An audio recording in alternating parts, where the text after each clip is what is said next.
Hello student, क्या हाल चाल। बढ़िया, पढ़ाई चल रही है। चलिए, आज हम एसएचएम पढ़ रहे थे। SHM simple harmonic motion. तो सिंपल हार्मोनिक मोशन में अपन ने देख चुका है कि the projection of uniform circular motion is a simple harmonic motion. मतलब कहने का ये है कि अगर कोई पार्टिकल किसी सर्कल में यूनिफॉर्म सर्कुलर मोशन कर रहा है, ठीक है, यूनिफॉर्म सर्कुलर मोशन कर रहा है, मान लीजिए कि वो मोशन एक्स से स्टार्ट कर रहा है, इस पॉइंट से एक्स ओ एक्स डैश, ये एक्स एक्सिस है और ये वाई एक्सिस है, Y O Y dash. Suppose कीजिए कि किसी इंस्टेंट पर पार्टिकल इस पॉइंट से मोशन स्टार्ट कर रहा है। किसी इंस्टेंट टी पर जब ये पार्टिकल यहां पर आता है पी पर, कितना एंगल रोटेट हुआ? Theta angle. इसकी एंगुलर वेलोसिटी कितनी है? ओमेगा। तो ओमेगा इक्वल टू हो जाएगा थीटा बाय टी, मतलब theta equal to omega t. ठीक, तो ये ओमेगा टी एंगल से रोटेट हुआ, इस पॉइंट पर पहुंचा। तो इस पॉइंट से जब हम प्रोजेक्शन डालेंगे इस वाले डायमीटर पर, ये पी एन, ठीक, तो ये जो है एन पॉइंट जो है एसएचएम करता है along the Y O Y dash. इस डायमीटर के अबाउट ये क्या करता है? एसएचएम करता है। ठीक, तो हम देखते हैं कि किसी इंस्टेंट टी पर पार्टिकल जब पी पर है तो ये एंगल कितना है? Theta equal to omega t. तो इसका जो डिस्प्लेसमेंट है वो कितना है? वाई। ठीक, तो ये एंगल थीटा है, तो ये वाला एंगल भी कितना होगा? थीटा होगा। ठीक है, तो सबसे पहले हम देखते हैं displacement equation. Displacement equation of SHM.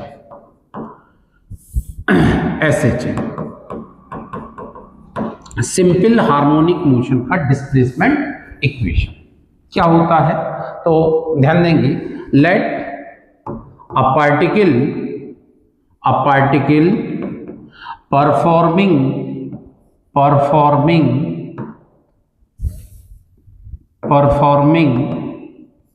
simple harmonic motion, मतलब SHM, या let a particle performing uniform circular motion,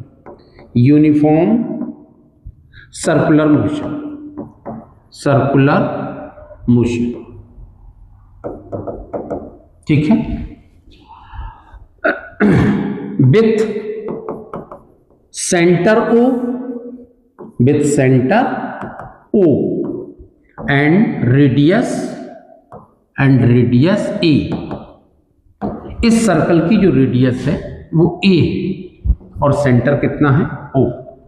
at any instant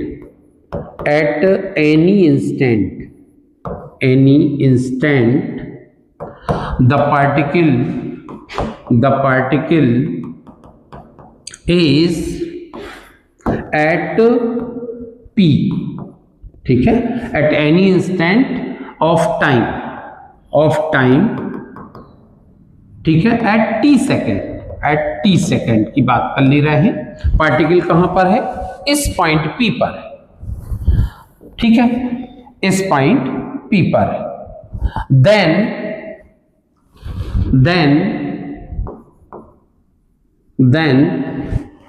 in triangle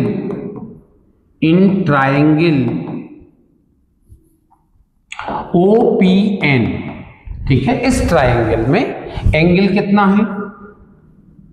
angle OPN equal to theta and this is equal to omega t. तो sine theta equal to perpendicular upon hypotenuse. तो perpendicular कितना है? ON और hypotenuse कितना है? OP। तो sine theta equal to ON is what? This is Y and OP A। Cross multiplication करेंगे, Y equal to A sine omega t, क्योंकि theta की वैल्यू कितनी है? ओमेगा टी है। तो this is the displacement equation. ये displacement equation, this is the displacement equation, displacement equation in SHM। अब देखिए ये इक्वेशन तब आई है जब हमने क्या किया है, हमने इस पॉइंट पर इसका फेज 0 लिया है, मतलब इनिशियली ये पॉइंट x पर है यहां पर, लेकिन अगर पहले से ही इसका फेज रहेगा इस कंडीशन में, सपोज कीजिए कि मान लीजिए कि ये पार्टिकल यहां पर पहले से इस पॉइंट P0 पर, ये इनिशियल पोजीशन इसकी, और ये वाला एंगल पहले से ही कितना है, फाई है, और t टाइम में ओमेगा वेलोसिटी से ये पॉइंट यहां पर आ जाता है P तक।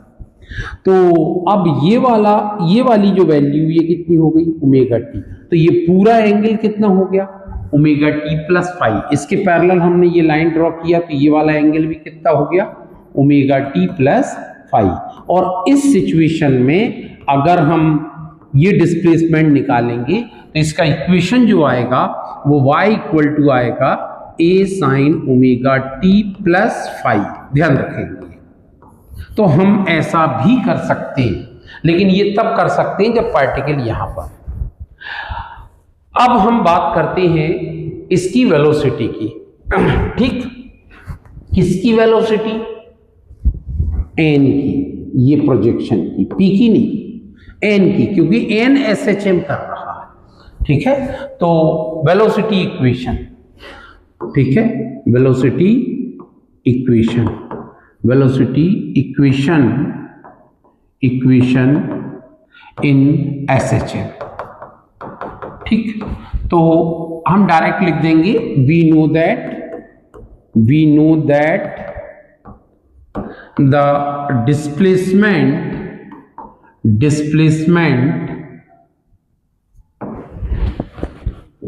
Equation in SHM is given by क्या, y equal to a sine omega t, जिसमें फाई की वैल्यू हमने 0 लिया था। ये है इक्वेशन फर्स्ट, ठीक। तो वेलोसिटी कितनी हो जाएगी, तो वेलोसिटी कितनी होगी, वेलोसिटी v इक्वल टू होता है change in displacement with respect to time. इसका मतलब डिस्प्लेसमेंट का हमको क्या करना, डिफरेंशिएशन करना। तो v इक्वल टू हो जाएगा dy बाई डी टी, और y की वैल्यू हम रख देंगे a साइन ओमेगा टी। तो v इक्वल टू a बाहर, साइन ओमेगा टी का क्या हो जाएगा, कॉस ओमेगा टी, ठीक है। और ओमेगा टी का डिफरेंशिएशन और करेंगे तो कितना आ जाएगा, ओमेगा, क्योंकि ये t का फंक्शन है तो इसका डबल डिफरेंशिएशन होगा ओमेगा। अब v equal to a omega cos omega t, ठीक। ये वेलोसिटी इक्वेशन सिंपल फॉर्म में। अब इसको अगर हम और आगे सॉल्व करना चाहें तो हम लिख सकते हैं v इक्वल टू ए, ध्यान देंगे क्या कर रहा हूं, a square omega square cos square omega t, और मैंने ले लिया रूट, मतलब स्क्वायर भी लगाया और रूट भी लिया। इससे फायदा क्या हुआ, ये तो बाहर आ जाएगा, तो ये ए स्क्वायर या ए स्क्वायर अंदर ही रहा, ओमेगा स्क्वायर बाहर आ गया, अंदर आ गया ए स्क्वायर, और ये कॉस स्क्वायर ओमेगा टी को लिख दिया मैंने 1 minus sign square omega t, ऐसा। इस ए का मल्टीप्लिकेशन कर देंगे तो ये हो जाएगा v equal to omega square under root a square minus a का मल्टीप्लिकेशन करेंगे तो a square sine square omega t, ऐसा।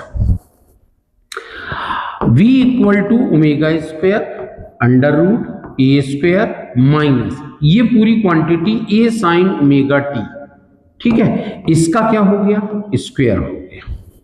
तो ये ए साइन ओमेगा टी जो है क्या है हमारा, ये तो y है, तो y आ जाएगा, तो यहां पर आ जाएगा v equal to omega square under root a square minus ये पूरी क्वांटिटी क्या हो जाएगी वाई स्क्वायर की। तो ये सेकंड इक्वेशन, ये भी डिस्प्लेसमेंट इक्वेशन। अगर इस बेसिस पर हम देखें तो देखिए if y equal to zero, y equal to zero मतलब कहां की बात कर रहे हैं, मीन पोजीशन। मीन पोजीशन में क्या होता है, जब हम y की वैल्यू जीरो रखेंगे तो v इक्वल टू हो जाएगा ओमेगा स्क्वायर और a, क्योंकि ये आएगा रूट के अंदर तो जब बाहर आएगा तो y तो जीरो हो गया। तो ये वैल्यू जो है वो मैक्सिमम है। मतलब जब पार्टिकल अपनी मीन पोजीशन पर होता है तो उसकी वेलोसिटी सबसे ज्यादा होती है, ठीक, मीन पोजीशन पर। अच्छा, वेलोसिटी ज्यादा है तो काइनेटिक एनर्जी भी ज्यादा होगी, ठीक है, मीन पोजीशन पर। अब एक्सट्रीम पोजीशन की अगर हम बात करें, ठीक है, if y equal to a, extreme position है, ठीक है, एक्सट्रीम पोजीशन पर क्या कंडीशन होगी, तो देखिए जरा v equal to omega square और अंडर रूट ए स्क्वायर और माइनस वाई स्क्वायर, तो वाई स्क्वायर की वैल्यू a रखेंगे तो a स्क्वायर, ये कैंसिल आउट हो जाएगा तो v की वैल्यू क्या हो जाएगी, जीरो। मतलब एक्सट्रीम पोजीशन पर जो n पार्टिकल है उसकी मतलब प्रोजेक्शन है उसकी वैल्यू कितनी हो जाती है, जीरो हो जाती है, और मीन पोजीशन पर इसकी वैल्यू मैक्सिमम होती है, ठीक। अब और आगे चलते हैं तो एक्सेलरेशन की बात कर ले हम। Acceleration equation in SHM, acceleration equation, तो ध्यान देंगे, we know that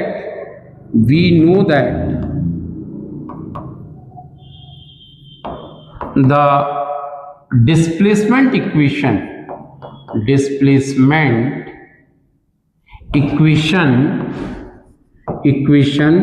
in SHM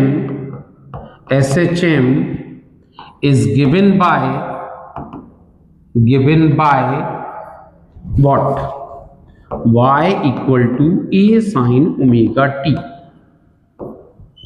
ठीक। तो वेलोसिटी क्या होगी, तो v equal to d y by d t, अभी बताया था, तो ये हो जाएगा a और d y by d t, और ये हो जाएगा साइन ओमेगा टी, a को बाहर कर दिया, तो v equal to a sine omega t का डिफरेंशिएशन हो जाएगा कॉस ओमेगा टी, और ओमेगा टी टी का फंक्शन है, विथ रिस्पेक्ट टू टी कर रहे हैं इसलिए ओमेगा और आ जाएगा। तो इस तरीके से हमारे पास वेलोसिटी की इक्वेशन आ गई, ए ओमेगा कॉस ओमेगा टी, ये हमारे पास वेलोसिटी निकल के आ गई। अब हम but acceleration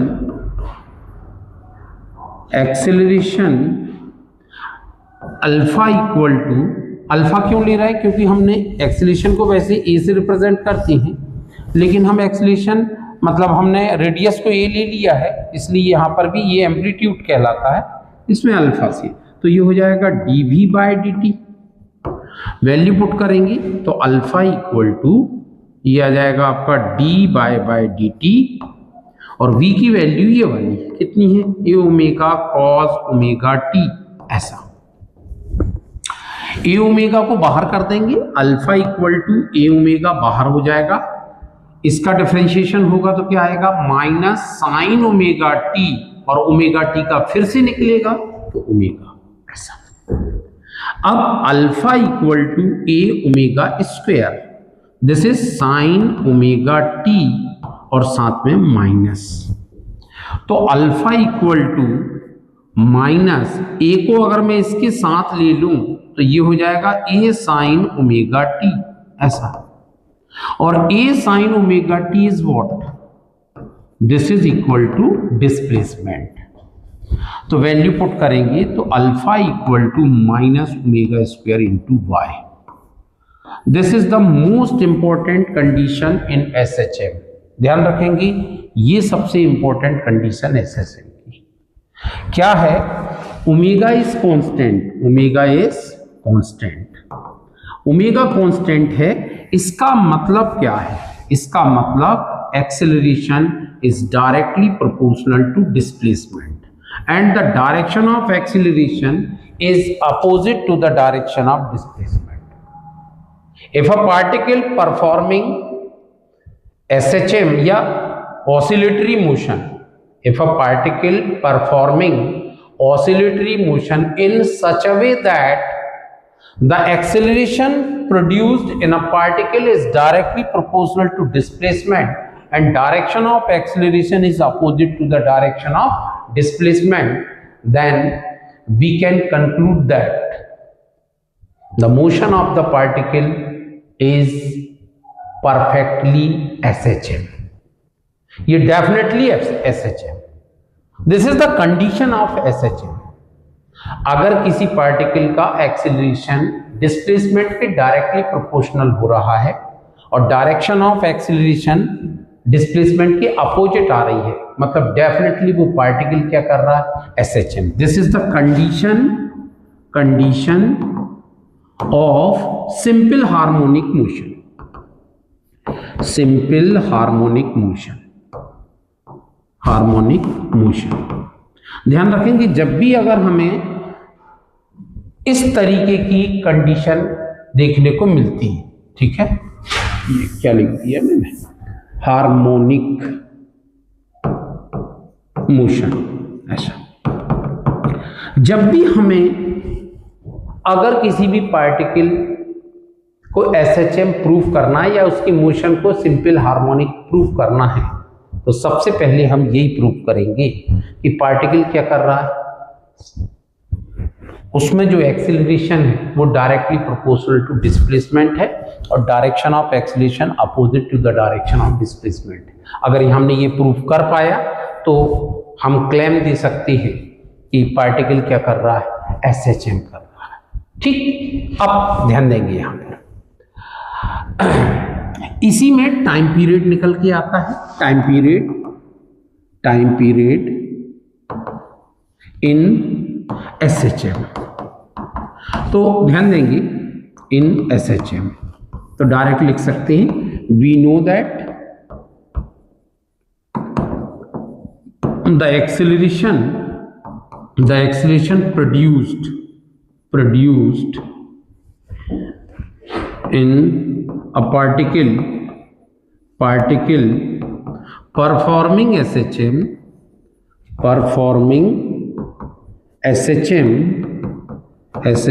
is given by this alpha equal to omega square into y. Magnitude form में ध्यान रखना, मैग्नीट्यूड फॉर्म. ठीक, मैग्नीट्यूड फॉर्म लिख रहे हैं हम, केवल डायरेक्शन की बात नहीं कर रहे हैं, माइनस साइन नहीं आया. अगर हम इसको अपॉन में लेके आए, omega square equal to alpha upon y, तो omega equal to under root alpha upon y. What is omega? Total displacement angular वाला, तो 2 पाई और टोटल टाइम टेकन t. तो ये वैल्यू को जब हम यहां पर रखेंगे तो ओमेगा की जगह हो जाएगा 2 pi by t equal to under root alpha upon y. दोनों को पलट देंगे तो t बाय 2 पाई, क्योंकि एक एक टर्म्स है इसलिए y अपॉन अल्फा. 2 पाई को क्रॉस मल्टीप्लिकेशन करेंगे तो t equal to 2 pi under root y upon alpha. मतलब what is this? This is time period equal to 2 pi under root displacement upon acceleration. ठीक है, ऐसा एक्सेलरेशन. तो इस तरीके से ये टाइम पीरियड का इक्वेशन, टाइम पीरियड का फार्मूला SHM. अगर हमें फ्रीक्वेंसी निकालनी है तो फ्रीक्वेंसी क्या होगी? फ्रीक्वेंसी इक्वल टू होता है 1 अपॉन टाइम पीरियड. ठीक, मतलब 1 बाय टी. तो न्यू इक्वल टू, ये पलट जाएगा, ये आ जाएगा 1 upon 2 pi and this is acceleration upon displacement. इस तरीके से इसकी फ्रीक्वेंसी हम निकाल सकते हैं। ठीक, अब ये जो इक्वेशन है ये एक्चुअल में डिफरेंशियल इक्वेशन की फॉर्म में है। किस तरीके से, ध्यान देंगे, differential equation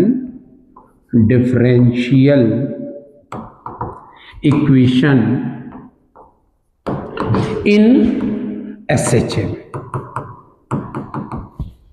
differential equation in SHM. We know that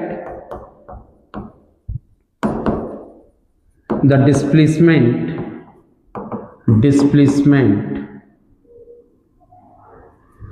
of the particle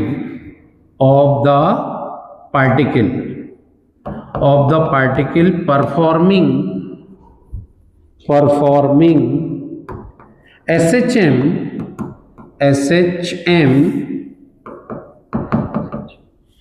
at any instant is given by y equal to a sin omega t. This is equation first. हमने जब इसको डिफरेंशिएट किया था तो वेलोसिटी निकल के आई थी dy by dt and alpha equal to आया था dv by dt। बट ध्यान देंगे एक्सेलरेशन अभी हमने निकाला अल्फा की value minus omega square into y. यहां पर dy by dt as it is रहेगा और ये जो v की वैल्यू है ये वाली वो यहां पर हम पुट कर देंगे। यहां पर क्या हो जाएगा dy by dt, तो this is equal to d2y by dt2, ये अल्फा की वैल्यू। अब ये सारी वैल्यू को हम यहां पर रखें तो what is this is d2y by dt2 equal to minus omega square y। इसको ट्रांसफर कर देंगे तो ये हो जाएगा d2y by dt2 plus omega square y equal to 0। This is the differential equation in SHM। This is the differential equation. This is the differential equation.